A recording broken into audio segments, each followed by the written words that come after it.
जय हिंद दोस्तों, मैं हूं नितिन यादव और बहुत स्वागत है आप सभी का फोर्स एमपीपीएससी के इस ऑनलाइन चैनल पर। हम लोग दोस्तों लगातार 7th यूनिट के जो महत्वपूर्ण रिसर्च सेंटर हैं उनकी लगातार हम लोग चर्चा कर रहे हैं और उसमें हम लोग भारतीय अंतरिक्ष अनुसंधान संस्थान इसरो की बात कर रहे थे और हम लोगों ने देखा कि इसरो के बहुत सारे जो है विभिन्न कामों को करने के लिए अलग अलग जो है स्पेशल रिसर्च सेंटर हैं, स्पेशल जो डाटा संग्रहण केंद्र हैं और उनकी हम लोग बात कर रहे हैं। उसी क्रम में एक और जो महत्वपूर्ण संस्थान जो आपके सामने है दोस्तों, इस केंद्र के बारे में भी हम लोग चर्चा कर लेते हैं। देखिए इसका नाम है, मैं आपको बता दूं कि इसका नाम दिया गया Indian space science data centre Bengaluru, है ना। इसको शॉर्ट फॉर्म में ISSDC के नाम से जाना जाता है। ठीक है, क्या लिखा हुआ है? Indian space science data centre. अब आपको ध्यान दीजिए, बहुत ज्यादा इसमें आपको ज्यादा गहराई में उतरने की जरूरत नहीं, क्योंकि यहां से जो प्रश्न प्रारंभिक परीक्षा में संभावित हैं वो इतने ज्यादा आपसे स्पेशल टेक्निकल जो जानकारी की डिमांड नहीं करते हैं। सिर्फ आपको इनके बारे में एक सामान्य जानकारी होना चाहिए और वो उसके नाम में छुपी हुई होती है। देखिए दोस्तों, डाटा सेंटर लिखा हुआ है यहाँ पे, यानी कि इसका जो मुख्य काम है वो क्या है? वो काम होगा डाटा से रिलेटेड काम होगा, उसको हम लोग समझेंगे अभी आगे जाके। अब देखिए इसकी जो नोडल एजेंसी है, मैं शुरुआत में बता चुका हूं कि भारतीय अंतरिक्ष अनुसंधान संगठन या जो हमारा जो इसरो है दोस्तों, इसरो जो है वो इसकी नोडल एजेंसी है और इसरो के अंतर्गत ही ये जो संस्थान वो कार्यरत है। ठीक है, इसकी स्थापना जो है 2008 लिखा हुआ है। मैं आपको बता दूं 17 सितंबर को इसकी स्थापना 2008 में हुई थी। ठीक है ना, 17 सितंबर, ये डेट भी आपको याद रखना है। इसका मुख्यालय बेंगलुरु में स्थित है ना। अभी आप पिछले यदि इस टाइप का लेक्चर देखेंगे जिसमें मैंने आपको बताया था इंडियन IDSN के बारे में, इंडियन डीप स्पेस नेटवर्क, इसका जो मुख्यालय है इंडियन डीप स्पेस नेटवर्क का मुख्यालय बेंगलुरु में था, आप लोगों ने देखा। और उसी मुख्यालय के परिसर में ही ISSDC का भी जो है वो हेडक्वार्टर स्थित है। तो आपको ये पता होना चाहिए कि IDSN और ISSDC इन दोनों के मुख्यालय एक ही भवन में, एक ही परिसर में स्थित है दोस्तों।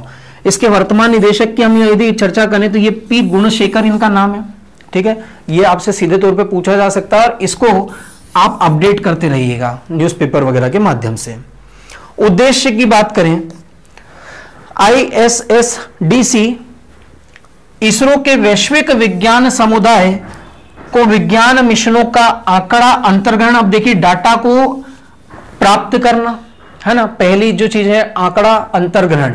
अब मैं आपको बता दूं कि जितने भी इसरो के मिशन हुए हैं, है ना, कई मिशनों में इसने अपनी भूमिका निभाई है, जिसमें मैं आपको कुछ का नाम बता दूं कि जैसे चंद्रयान मिशन है जो भारत का, उसमें इसने भूमिका निभाई है। जो मार्स ऑर्बिटर मिशन था हमारा, ये चंद्रयान प्रथम की बात कर रहा हूं, मार्स ऑर्बिटर मिशन में इसने अपनी भूमिका निभाई है दोस्तों। इसी के साथ जो है एक और जो महत्वपूर्ण मिशन है जैसे एस्ट्रोसेट, है ना, एस्ट्रोसेट जो था, एस्ट्रोसेट के उपग्रहों के अंतर्गत भी इसने अपनी भूमिका निभाई है ना। साथ ही ये कई जो प्रमुख अभियान है ना, जो मैंने कुछ उदाहरण आपके सामने दिखे। अब देखिए ये जो सारे उपग्रह हैं, जब ये वहां पर स्थित हो जाते हैं इनकी कक्षा में, है ना, नियत स्थान पर जब इनको स्पेस में स्थापित कर दिया जाता है, तब इनसे प्राप्त होने वाले डेटा जो है वो कहां पे पहुंचते हैं?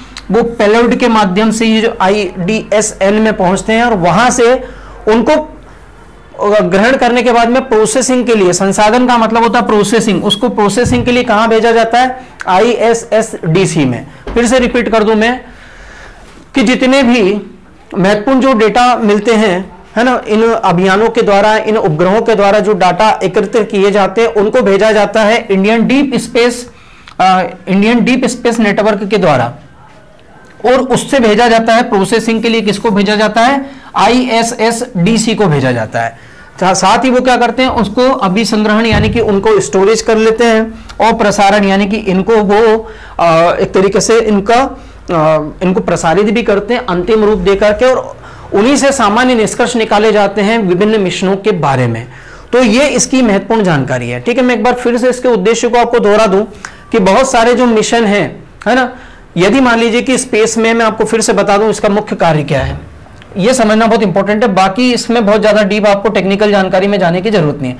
सामान्य तौर पर यदि आप समझे कि पृथ्वी तल से बाहर कोई एक उपग्रह स्थापित किया गया, मान लीजिए, है ना, ये पृथ्वी है और यहां से ऊपर से कोई स्थापित जो भी उपग्रह वो अपनी जानकारी भेजता है, तो वो किसको भेजता है? इंडियन डीप स्पेस नेटवर्क को।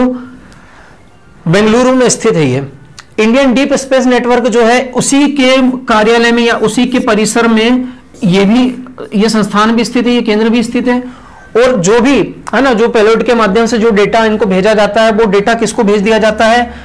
IDSN के द्वारा, है ना, Indian space science data centre को। ये जो डेटा सेंटर है ये क्या करता है? उनको ग्रहण करने के बाद में उनकी प्रोसेसिंग करता है, ठीक है, उनको स्टोरेज बनाने की कोशिश करता है और उनका प्रसारण कर देता है, महत्वपूर्ण जो डाटा है उनको, और उसके माध्यम से सामान्य निष्कर्षों तक जो है पहुंचने में मदद मिलती है। तो ये इसकी एक महत्वपूर्ण बात है। इस शॉर्ट वीडियो के माध्यम से मैंने आपको बहुत स्पष्ट तरीके से, मैंने 3 बार रिपीट किया है, इसका सिर्फ आपको काम पता होना चाहिए और इंडियन डीप स्पेस नेटवर्क के साथ में इसका जो संबंध है वो आपको पता होना चाहिए। दोनों का मुख्यालय जो बेंगलुरु में स्थित है, एक ही परिसर में स्थित है, दोनों का काम भी जो है वो एक साथ में है, क्योंकि दोनों का काम जो है वो लगभग एक जैसा ही है। तो इस तरीके से आपको इसको समझना है दोस्तों, है ना। इतनी जानकारी आपको परीक्षा में बिल्कुल सफलता दिला सकती है दोस्तों। तो लगातार इस प्रकार के वीडियोस को देखते रहें, लाइक करते रहें, सब्सक्राइब करते रहें, शेयर करते रहें और अपनी तैयारी को मजबूत बनाते रहें दोस्तों। जय हिंद।